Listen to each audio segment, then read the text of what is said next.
everyone. Welcome to the latest installment of MSP Business School. As always, I'm Brian Doyle with you here today, and I'm really excited about today's guest.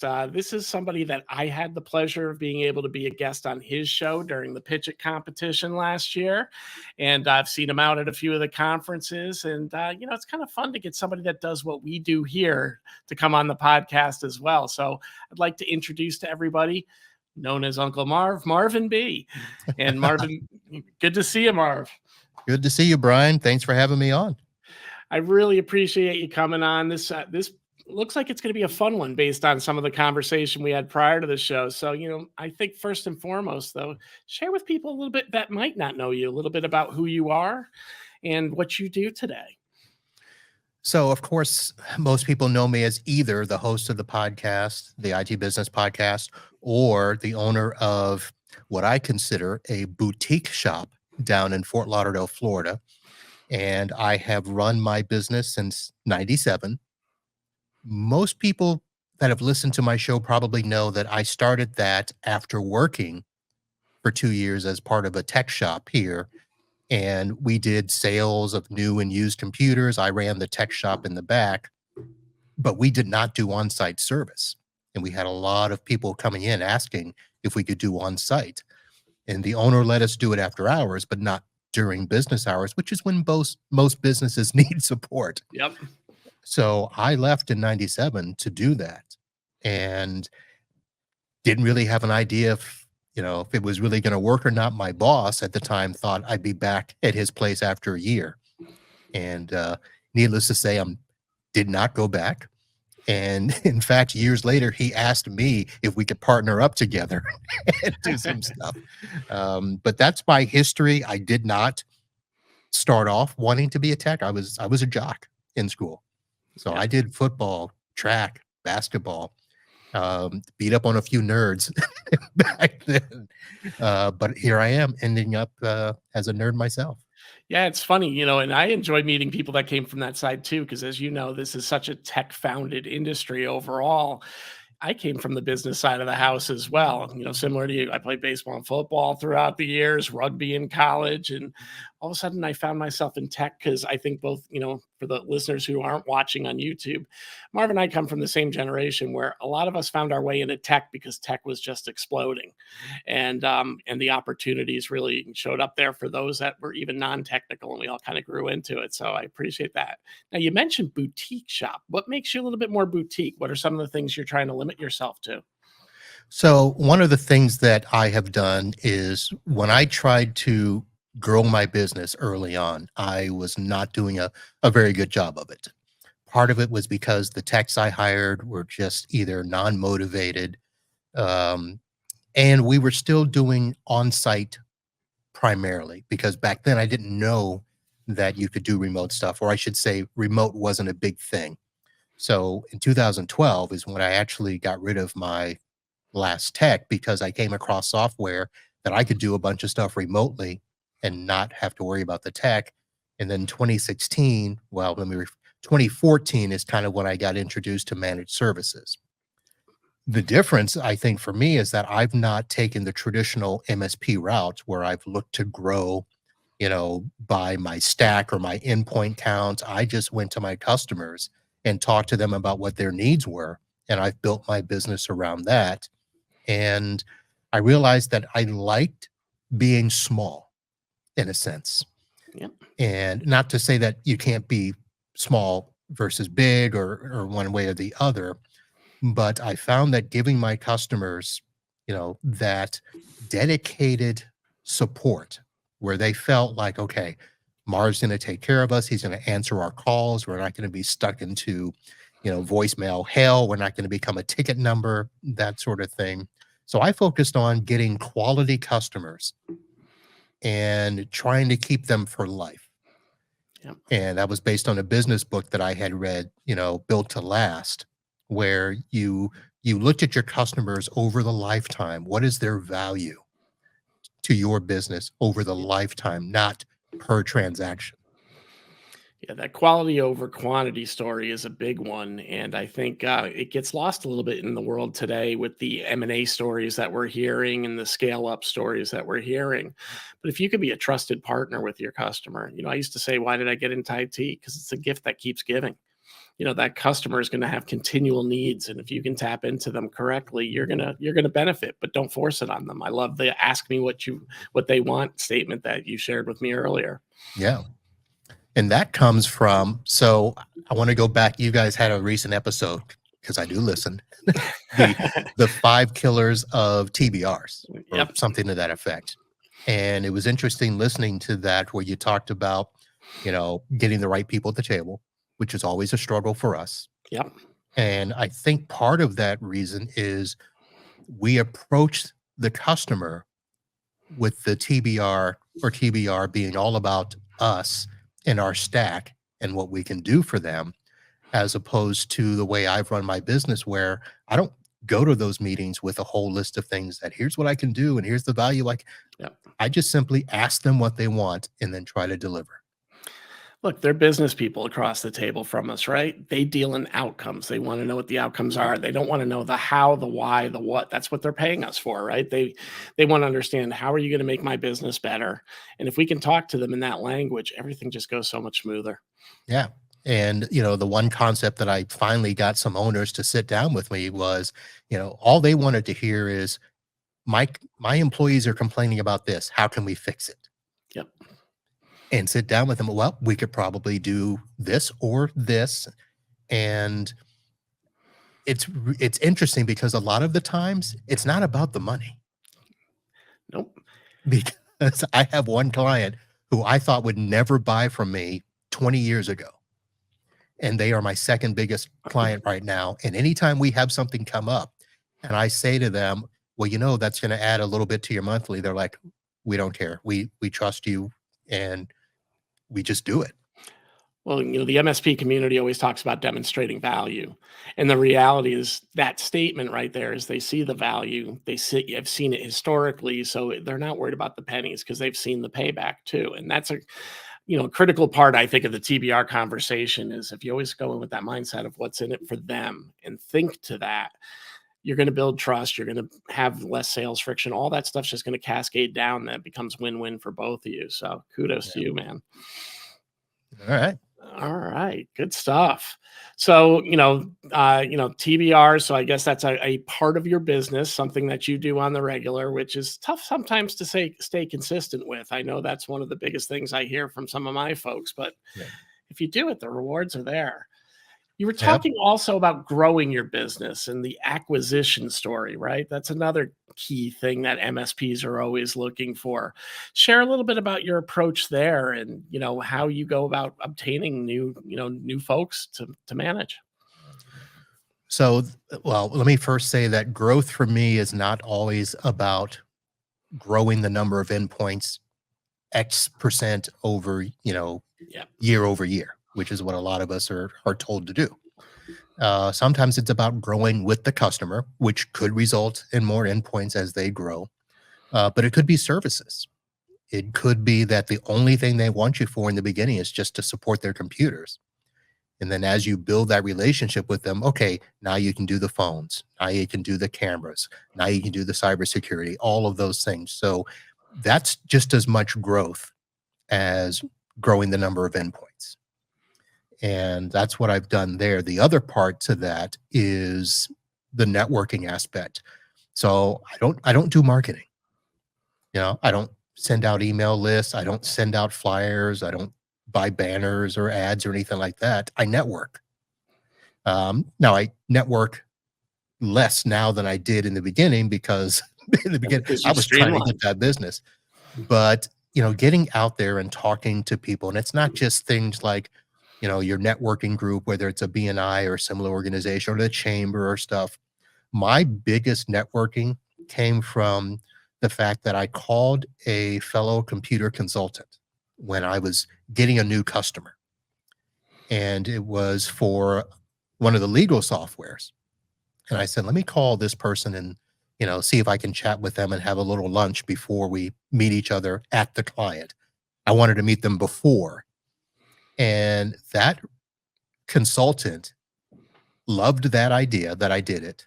We had a great, onboarding with the customer. We got the project squared away.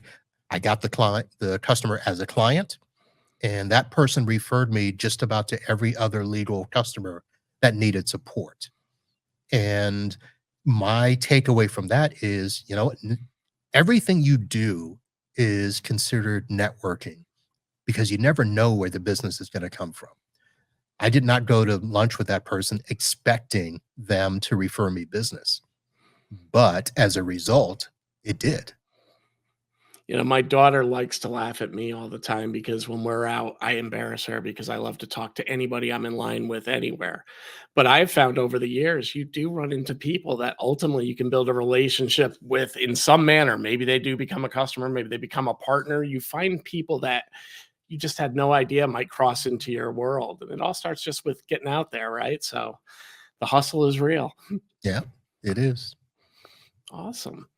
So, we've talked a little bit about, how to grow your customers, really working with them that way. We've talked a little bit about, kind of acquisition here.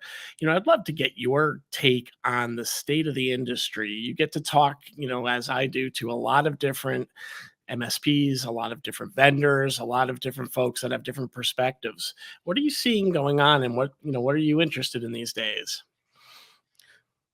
Well, probably the number one thing that I would have an interest in is continuing this concept of community that we have started to embrace in a much better way over the last few years. I don't know how much of it is because of, COVID, you know, 2020, the year of our COVID, where everybody had to kind of approach things differently. But the idea of being able to build and share partnerships, be more willing to help, each other, whether it's knowledge, experience, supporting each other. The ASCII group, I've, met several techs just because of the fact that if we ask for assistance, they'll give it. And I mean, I've had a person I didn't even know meet me one time to give me a ruckus access point just because I simply asked, "Hey, what are you guys using for access points? I'm looking at this, this, and this." And the person responded and say, "Hey, I have one for you to try if you want to try it." And I'm like, "Oh, okay." So building on that, I think is probably the one thing in the channel that I would love to see us continue. Um, Getting away from the Facebook bullying that I think's happening, or the Reddit rants, Yep. where everybody's too busy saying, "Oh, you're stupid. Why are you even in?" We don't need that. No. There's plenty of business around that, you know, listen, if you don't do it, somebody else is willing to do it.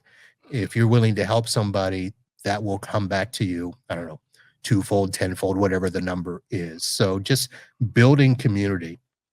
You But know, go ahead.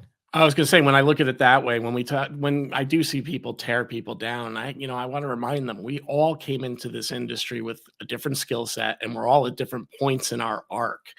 And what I see from most of the community is they have that servant mentality where they are out there to help each other, help people. The old rising tides raises all ships mentality, right? But when we're looking at people that don't know, they're coming to us because they don't know. And whether that question feels like it's foolish, and I'm probably on a bit of a soapbox here, but I see it too much. That person might be at a part of their arc where they really don't know that.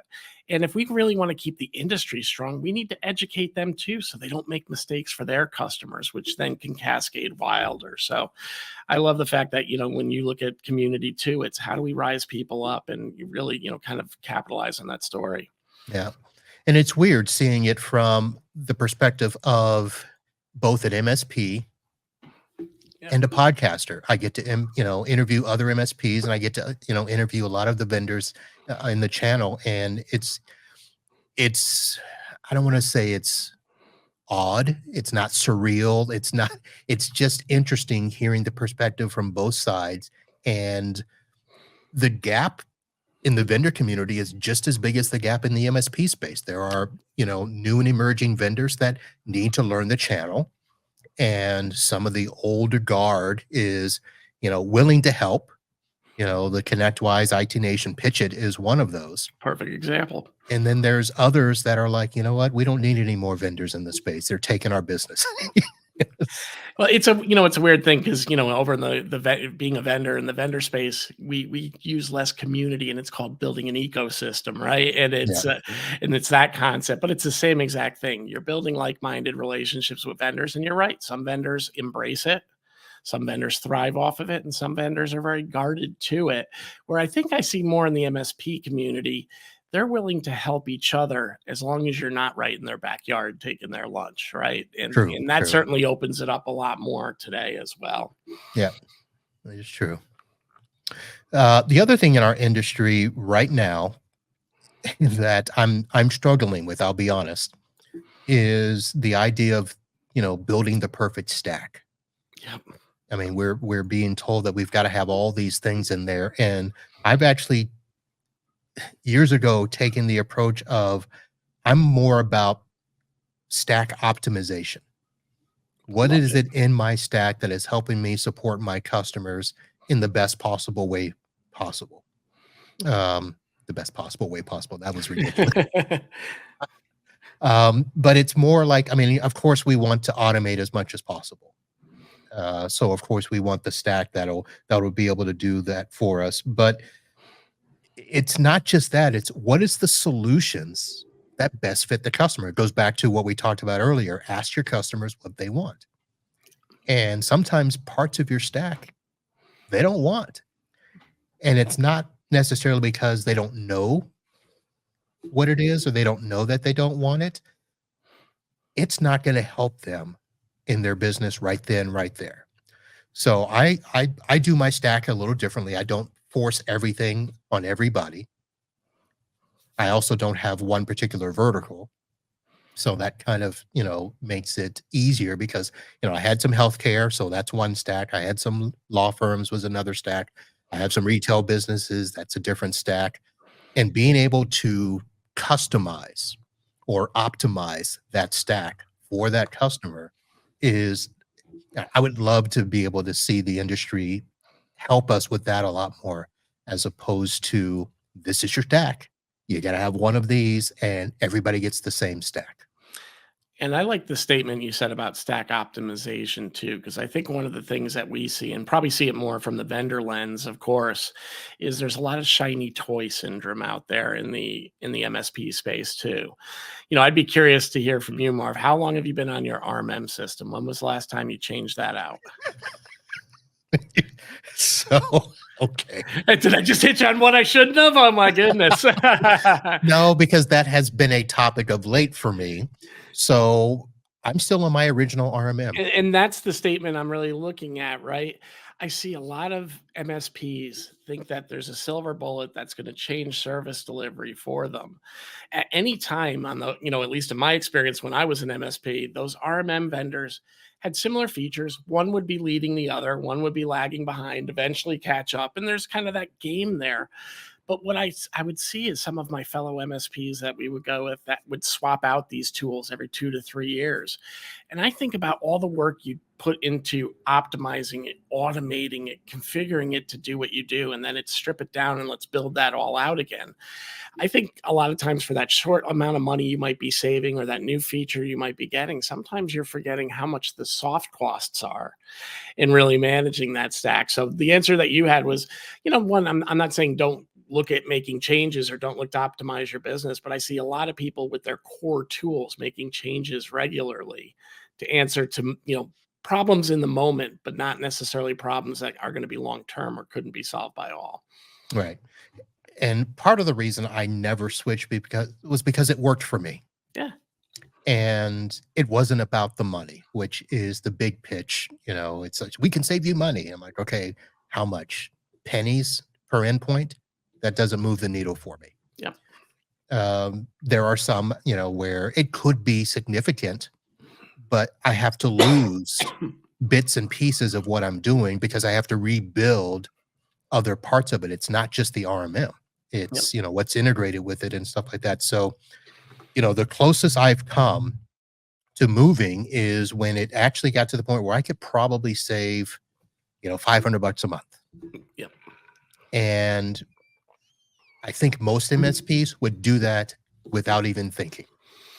Yeah, there are times to move from tools. Some tools get acquired and then they don't get invested into, and there then become deficiencies. So by no means am I saying that, but I think I love to get opinions like this from MSPs because it's really, when is the right time to make the change? What is enough to push the needle for you when it comes to those vendors? Because I just look at the service costs, and maybe I look at it a little differently than you, Marv, because our MSP, we had a help desk of about 7, 8 people. We had about 35, 40 people on staff. So you were very, in that kind of atmosphere, you're very big on process, not having Right. to retrain. Yep. For me, $500 wouldn't have been enough to push the needle because, for you, that goes to your bottom line, which is you. For me, it would have just gotten lost in the shuffle of how much it would have cost me to train others, right? So I think, MSPs have to look at things a little bit differently, of course, but I just see a lot of folks changing out their stacks instead of focusing on the bigger things, growing the client, asking them what they want, getting that acquisition that they need in order to continue to grow. Right. Or like you said, process. What Yeah. in your process works with your current stack? And if something doesn't work, then yeah, you need to Yeah. look at changing. Awesome. We were also talking a little bit before, and I think you were going to share a little bit about some of your thoughts around diverse business strategies also out in the marketplace. Well, so that goes back to when you asked me about my boutique status. And listen, I'm probably going to get in trouble for this, but there are a lot of talking heads, thought leaders that are promoting single ways to run your MSP. And I just don't find that to be true. And not because I don't agree that their process might work for some, because obviously it must. But the same process, I don't believe works for everybody. And the, whether you've got to, have the perfect stack or you've got to run, your TBR process in the same manner as everybody else, having these diverse business strategies where what works for one in one area or for one size doesn't always work for everybody else. And I've found that more with being able to interview other, IT business owners.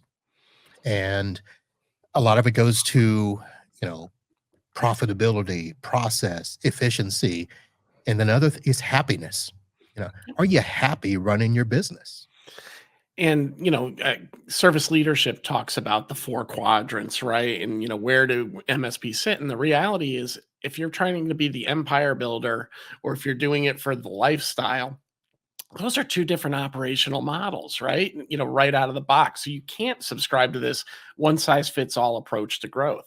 I would even argue, when you look inside your customer, you've got small customers and you've got enterprise customers, and they have different needs based on that. So how do you run absolutely standard across the board when you've got customers that have different requirements, Right. based on size, complexity, and industry? Yeah. And the other thing that kind of falls in that line is I hate the idea of telling somebody that if they're running their business as a lifestyle business, that they're wrong and they shouldn't be an MSP and they need to get out of the space. I think that's hurting our industry because there are a ton of, other businesses out there that need support that would benefit from the lifestyle type business. Yeah, I mean, I've talked to some lifestyle MSPs that are generating, owner's compensation close to 300,000 to $400,000 a year, and they're doing this for years and years on end. And when you look at it, that same buyout that some of these empire builders are looking for independently, they're just stretching out the time on it, but in the meantime doing what they love in the meantime in a way that they like to approach it. There's arguments for both sides of the coin, right? There are people that are geared to just building and not operating, so they like to get it started, get it maximized, and get out. And great, if that's you, there's an approach there. But there's plenty of people that truly love what they're doing, and it's the old adage, when I'm done with this, and if I'm still young enough, I got to do something else anyway. I got to fill the day. So why not keep doing what I love under a lifestyle situation, generating the revenue I'm happy with? Well, here's how I also look at it. The people that are building it to sell it or Mhm. whatever, they're gearing towards a lifestyle as well. Yeah. You know, if you're growing a business so that it runs without you and you can go off and do all the things that you want to do and have it paid for by the business that you quote unquote own but don't run, that's still a lifestyle that you're trying to build because of the business. So lifestyle to me is just not the right word, first of all, because everybody's building towards a lifestyle, whether it's, you're building it to sell it so that you can, make the money and go live without working, or you just want it to support you, which is, lifestyle is lifestyle. Yeah. Everybody has different wants, right? What your goals are in life probably don't match mine, and Yeah. mine don't match the next guy that we talk to. We all have, different approaches that we want to. We all probably have some core beliefs. We're all here to help our family, and that's why we get up in the morning, right? But Yep. what people want and desire tends to be different, and singular business models I don't think work there. Obviously, in our industry, there are some core tenets we all have to follow, right? There's core principles, there's core tooling we need. There's a kind of an approach model to it. But then I think you're down in Fort Lauderdale. I'm up here in Connecticut.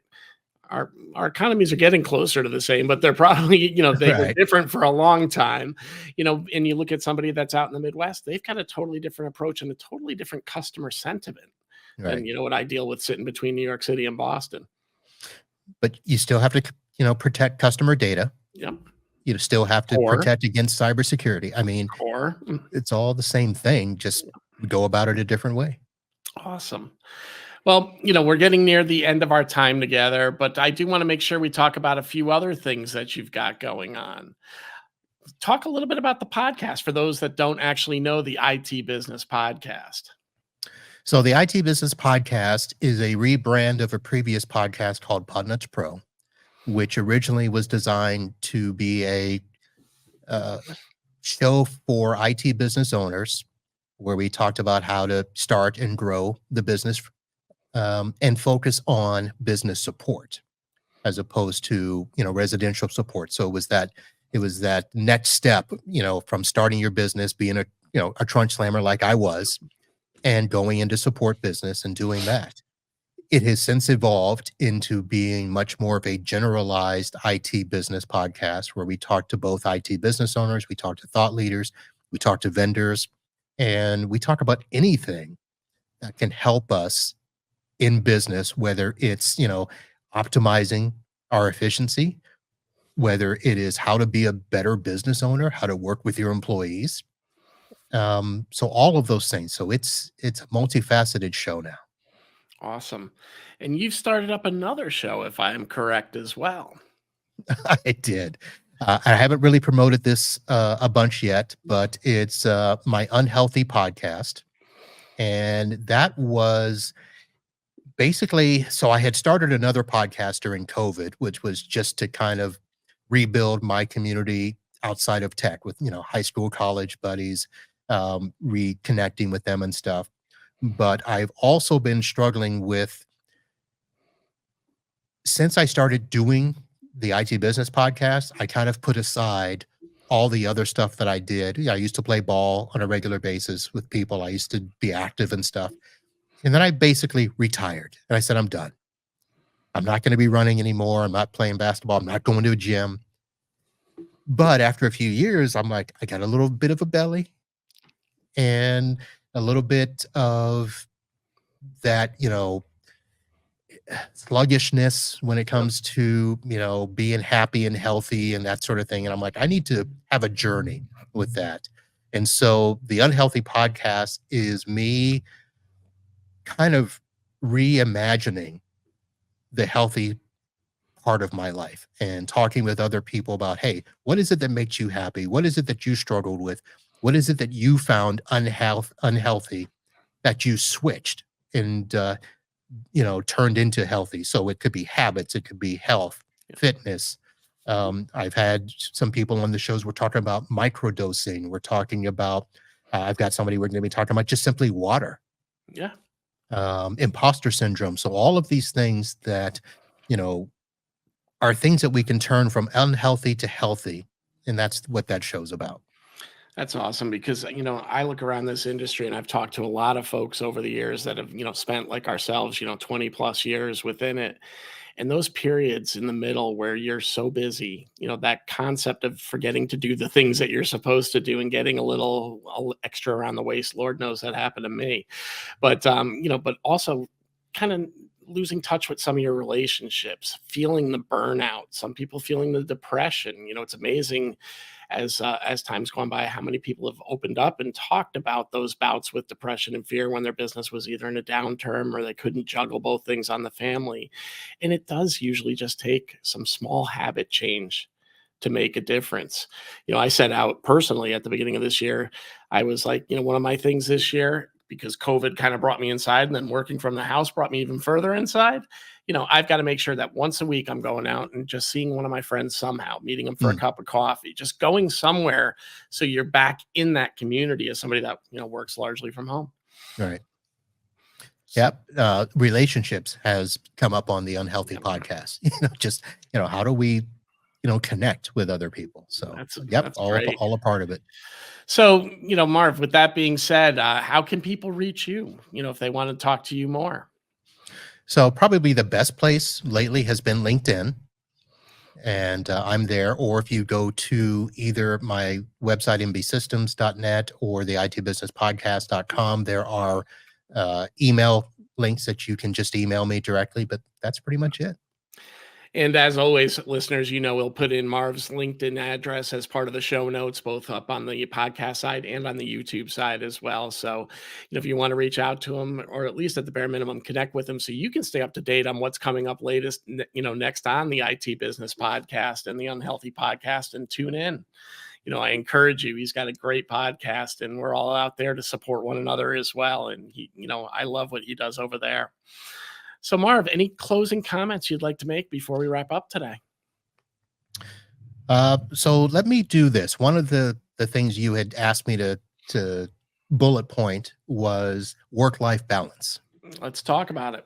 And, again, that was it was kind of an afterthought for the Unhealthy Podcast, but it's something that I've always done since I've went out on my own, basically, is making sure that I, you know, had boundaries. Work time is work time, personal time is personal time. And I just lost my thought here is, you got to keep them separated Yep. was the big thing there. We have a tendency to just, whenever our customers call, we jump, and after hours and stuff like that. So the biggest thing was, setting those boundaries and time management and prioritization. Whatever's important now, deal with what's important. It took me a little while to learn the problem can still be there tomorrow, and not all problems have to be solved today. I think a lot of folks that are early in the trajectory really struggle with that as they're starting their MSPs, because you're also looking at it as I can't lose a customer, right? Right. And that work life balance gets out of whack, and the burnout comes into play. Yes. At least it did for me. Yeah. And the good customers, when you give them boundaries, they'll Yeah. learn to respect that if Yes. they respect you. So I've learned to do that. Say no. You know, no doesn't always mean we're done. It just means no. We need to address this at another time that's more appropriate for both of us or more convenient. That sort of a thing. So Awesome. Well, Marv, I really want to thank you for joining me today. It was a lot of fun to kind of get the perspectives of somebody else out in the industry, somebody cascading both the world of MSP, but also being part of the community, process, sharing information with customers.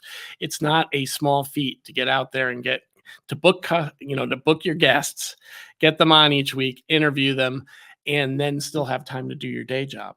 So kudos, man. Good yep, stuff. it is tough. Just to tell you how tough it is, if you look behind me, I have the wrong sign up for the podcast. Hey, I thought we were just promoting here. I was fine with that, right? But I mean, hey, that's part of it. The toughest part, though, is I think it even took us a few weeks to get this one together because schedules are just, Yeah. they bounce around. So, kudos to you. You're doing a great service to the MSP community. getting to understand the people out there is immensely helpful for everybody, no matter what stage of their career arc you're in. And you do a great job of bringing great guests to the table for those folks. And it sounds like you do the same for your customers on the MSP side. So I love it. Great job. Appreciate that. Thanks for the comments. You bet. All right. Well, with that, I will say adieu. Thank you for joining me, Marv, and listeners, we'll see you again next week. Holla.